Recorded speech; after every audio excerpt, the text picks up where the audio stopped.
Assalamualaikum Bu Ima. Waalaikumsalam warahmatullahi wabarakatuh. Hai Bu Aminah. Halo, cerah sekali hari ini, cantik sekali.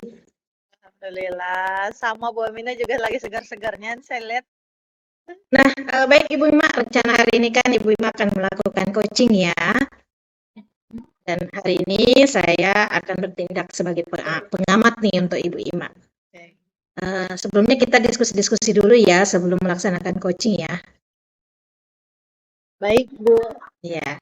Nah, Bu Ima, dalam sesi coaching nanti itu akan ada rubrik-rubrik penilaian ya yang akan saya berikan. Di antaranya adalah tentang sejauh mana Ibu Ima sudah menerapkan prinsip coaching, yaitu kemitraan, proses kreatif, dan mengoptimalkan potensi. Dan nantinya juga saya akan mengamati sejauh mana kompetensi coaching diterapkan dalam proses coaching yang Ibu lakukan. Begitu ya Ibu Ima ya? Siap. Oke, apakah dipahami Ibu Ima? Baik Ibu, terpahami dengan jelas bahwa dalam sesi coaching nanti yang menjadi penilaian adalah penerapan prinsip coaching dan kompetensi coaching. Seperti itu. Baik. Nah, kira-kira untuk kompetensi coaching apa nih yang akan dikembangkan Bu Ima? Oke, baik Bu Aminah. Mungkin saya akan mengembangkan kompetensi kehadiran penuh, presence ya, yaitu mendengarkan aktif juga dan membuat pertanyaan-pertanyaan yang berbobot. Sip. Luar biasa. Nah, kira-kira bagian dari kompetensi mana nih yang secara spesifik ingin diobservasi? Tentu saya akan melakukan semua kompetensi coaching agar diskusi berjalan lancar. Tentu semua kompetensi coaching itu insya Allah saya akan lakukan, Bu. Wah, keren nih. Nah, kira-kira indikator ketercapaian dari tujuan pengembangan yang diinginkan itu seperti apa, Ibu? Baik, jika saya telah mampu menerapkan prinsip-prinsip coaching dan kompetensi coaching dalam proses coaching yang akan saya lakukan sebentar, seperti itu. Wah, luar biasa sekali nih. Sepertinya nih proses coaching yang akan dilakukan Ibu Ima ini akan berlangsung dengan sangat seru ya, dengan sangat menyenangkan, akrab ya, insya Allah. Nah, Ya, baik. minta doanya Ibu pengamat. Ya, baik Ibu Ima, silakan dilanjutkan. Dalam proses coachingnya sebentar, saya akan mengamati yang akan Ibu lakukan bersama Baik coaching. Bu Aminah, terima kasih. Dan saya akan memulai untuk mengcoaching Ibu Ade. Ya.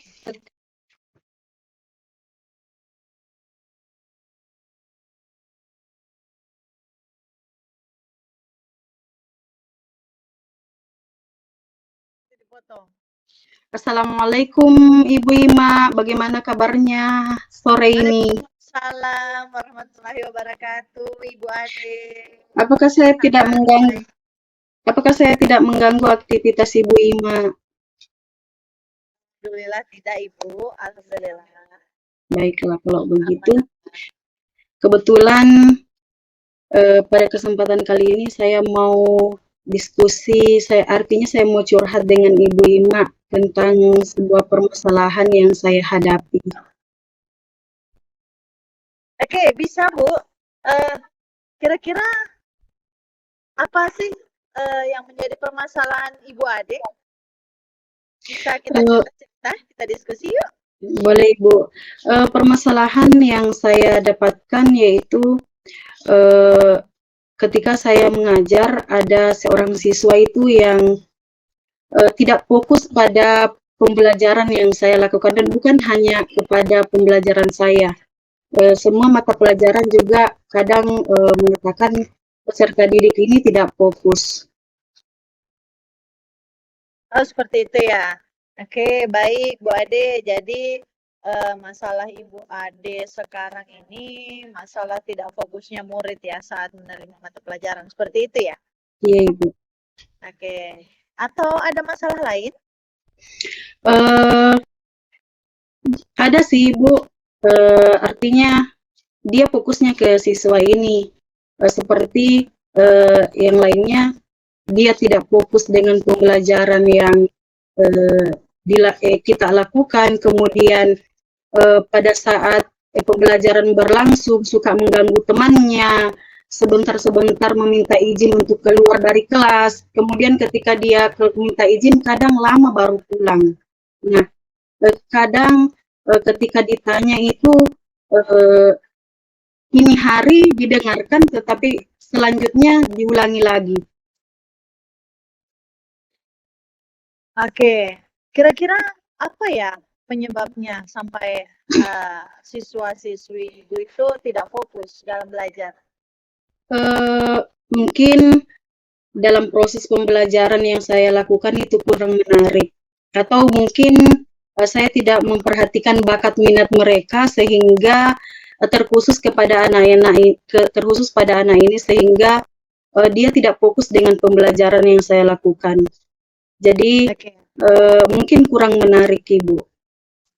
Oke, kita fokus diskusikan tentang ini ya. Ini kita prioritaskan ya. Ya, Ibu. Nah, kita cerita-cerita dulu nih, Bu Ade. Bu Ade coba ceritakan situasi awalnya, lantas situasi ideal apa sih yang Ibu inginkan di masa depan? Seperti apa? Bu Ade bisa ceritakan. Sebetulnya ketika proses pembelajaran berlangsung itu kadang kita sudah melakukan langkah-langkahnya, tetapi anak tersebut itu sukanya duduk di belakang. Kemudian ketika ditanya, didekati, kemudian berbicara dari hati ke hati, dilemah lembuti, kemudian melakukan pendekatan, kadang dia mau pindah ke depan supaya saya bisa pantau, tetapi kadang juga tidak mau pindah.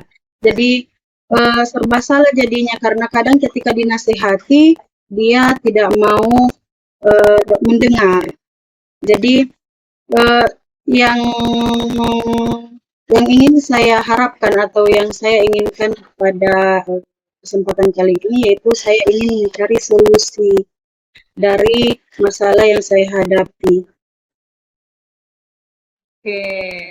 Nah, kalau diskalakan nih dari angka 0 sampai 10, kondisi murid Ibu sekarang ini sudah ada di angka berapa ya, Bu Ade ya? Kalau kalau fokusnya ke anak tersebut itu mungkin di angka 5 atau 6. Tapi kalau kan saya fokusnya ke anak ini karena kebetulan yang lainnya itu mereka mendengarkan dengan aktif proses pembelajaran yang dilakukan itu dia mengikuti, kemudian dia belajar dengan baik, tetapi yang satu ini memang pekerjaannya tidak fokus karena seperti saya katakan tadi bahwa anak ini bukan bermasalah di mata pelajaran saya, tetapi dia bermasalah juga di mata pelajaran yang lain-lainnya. Nah, kalau kondisi idealnya Ibu inginkan di skala berapa, Bu Ade? Kalau saya kondisi idealnya ya antara 9 dan 10 lah, Ibu. Saya harapkan anak itu fokus pada pembelajaran supaya ke depannya itu hasil belajarnya meningkat. Wah, diskusinya luar biasa banget nih Bu Ade nih ya. Kira-kira nih Bu Ade, upaya atau strategi apa yang Ibu Ade lakukan nantinya untuk mengatasi permasalahan-permasalahan itu? Oke. Upaya atau strategi yang saya akan lakukan yang pertama yaitu saya akan mengkombinasikan metode pembelajaran yang akan saya lakukan supaya menarik, kemudian membuat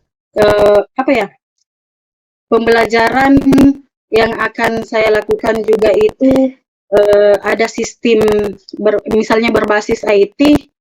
Kemudian saya melakukan strategi yang selanjutnya itu saya akan melakukan penilaian awal, misalnya mengcover bakat minat anak tersebut, sehingga saya tahu nanti, oh ini anak bakatnya kemana, minatnya kemana, supaya saya bisa menjadikan bahan nanti untuk perbaikan ke depannya. Kemudian selanjutnya itu di akhir pembelajaran itu pastinya saya akan melakukan refleksi supaya saya mengetahui apakah pembelajaran saya sudah berjalan dengan baik, kemudian saya juga meminta pendapat terhadap anak tersebut. Yang pastinya upaya yang saya akan lakukan juga kepada anak tersebut, yaitu kan posisinya anak ini duduk di belakang, jadi saya akan pindahkan ke depan supaya nantinya saya bisa mengawasi ketika dia melakukan ketika proses pembelajaran, saya bisa mengawasi karena dia sudah berada di depan saya itu. Oke, keren sekali. Kalau gurunya kayak begini, saya yakin akan tercapai semua tujuan. Nah, kira-kira nih Bu Ade, apa yang menjadi gangguan atau hambatan dari Bu Ade sendiri? Kalau yang menjadi gangguan sih sebetulnya misalnya dalam proses pembelajaran, misalnya saya mau menciptakan pembelajaran yang menyenangkan kepada anak. Seperti saya katakan tadi bahwa strategi yang akan saya terapkan misalnya di akhir penilaian itu misalnya berbasis uh, teknologi, misalnya penilaian saya bentuk dalam penilaian misalnya kuisis. Jadi salah satu kendalanya yaitu tadi misalnya jaringan tidak memungkinkan ketika saya menciptakan pembelajaran yang menyenangkan. Mungkin itu Ibu. Oke, Bu Ade, kira-kira nih Bu Ade ya, siapa ya yang bisa membantu Ibu Ade dalam melaksanakan rencana tersebut? Iya. Yang bisa membantu saya yang pastinya itu adalah eh, teman sekelasnya itu sendiri yang akan saya temani untuk memantau. Kenapa saya katakan karena teman kelasnya lah itu yang tiap hari bersama dengan anak tersebut. Kemudian saya akan berkomunikasi dengan wali kelasnya tentang permasalahan ini. Mungkin dari situ saya juga mendapat masukan-masukan. Kemudian saya akan berkomunikasi juga dengan uh, orang tua. Nah, bisa jadi uh, ada suatu permasalahan yang terjadi di rumahnya sehingga anak tersebut tidak fokus dengan pembelajaran karena kadang anak-anak itu biasa tidak mendapatkan kasih sayang ketika di rumah sehingga ketika sampai di sekolah mereka meminta melakukan sebuah hal-hal yang tidak bagus sebetulnya hanya untuk mencari perhatian. Wah, luar biasa sekali Bu Ade. Nah, komitmen Bu Ade terhadap rencana aksinya ini seperti apa? Kalau komitmennya ini yang pastinya nanti ke depannya ini yang pertama itu seperti yang saya katakan tadi itu pertama itu akan menyiapkan pembelajaran yang menyenangkan bagi peserta didik. Kemudian pembelajaran yang saya lakukan itu otomatis berpusat kepada anak didik. Sehingga dari sini ketika berpusat kepada anak didik, saya bisa menggali potensi anak tersebut, kemudian melakukan pendekatan juga kepada anak tersebut. Luar biasa sekali nih Bu Ade ya. Tidak terasa nih diskusi kita sudah cukup lama. Nah, apa nih kira-kira yang Bu Ade bisa ambil atau simpulkan dari diskusi kita hari ini? Yang bisa saya simpulkan bahwa ternyata dengan proses yang kita lakukan ini, komunikasi yang kita lakukan ini, saya bisa mencari solusi dari permasalahan, menemukan solusi dari permasalahan yang saya hadapi. Kemudian saya bisa menggali, mengetahui dan mengevaluasi pembelajaran saya sehingga anak tersebut tidak fokus pada pembelajaran saya. Begitu Ibu. Rasanya senang sekali Bu Ade ya. Diskusi kita hari ini. Nah, kayaknya di lain waktu Iya, kita bisa jadwalkan kembali untuk berdiskusi, kita merefleksi sejauh mana nih keberhasilan dari upaya yang Ibu Ade sudah lakukan. iya, Ya iya. Bu ya. Iya, terima kasih Ibu Ima. Sampai ketemu lagi. Ya, sampai ketemu lagi Bu Ade. Iya, terima kasih. Waalaikumsalam warahmatullahi wabarakatuh. Terima kasih Ibu.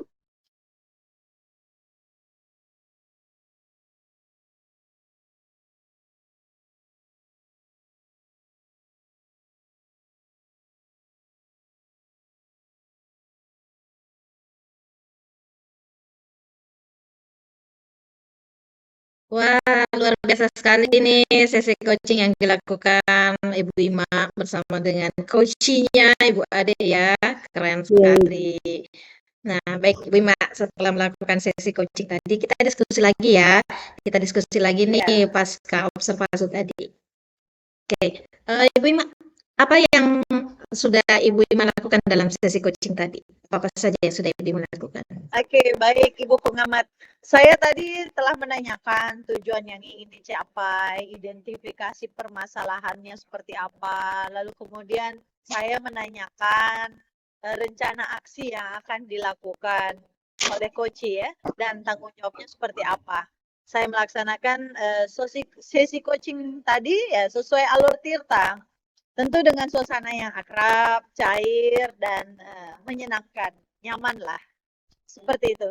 Luar biasa. Baik, Bu. Nah, berdasarkan hasil pengamatan yang saya lakukan tadi dalam sesi coachingnya Ibu, saya mengamati bahwa Ibu telah menerapkan prinsip coaching, yaitu kemitraan, proses kreatif, dan mengoptimalkan potensi dengan baik. Namun, berdasarkan data yang saya peroleh, ini masih ada nih beberapa hal yang perlu dikembangkan ya Bu ya. Nanti Ibu bisa lihat di lembar pengamatan yang saya berikan. Nah, Siap Bu, baik. oke. Nah, kira-kira menurut Ibu kompetensi apa lagi yang ingin dikembangkan setelah Ibu melakukan coaching tadi? Kompetensi yang ingin saya kembangkan, saya ingin lebih mengembangkan lagi kompetensi membuat pertanyaan berbobot. Saya yakin dengan pertanyaan-pertanyaan berbobot, ide potensi dari coaching itu sendiri bisa keluar, dia lebih terbuka. Seperti itu Ibu pengamat. Wah, keren sekali ya. Insya Allah nih pada sesi-sesi berikutnya Bu Ima ini bisa menjadi coach yang handal, mampu memberikan solusi dari permasalahan-permasalahan coachingnya. Wah, luar biasa untuk sesi coaching yang Ibu Ima lakukan hari ini. Saya terkesan sekali. Nah, mungkin kita bisa agendakan lagi pertemuan di lain waktu ya Ibu Ima bersama Ibu Ade tentunya.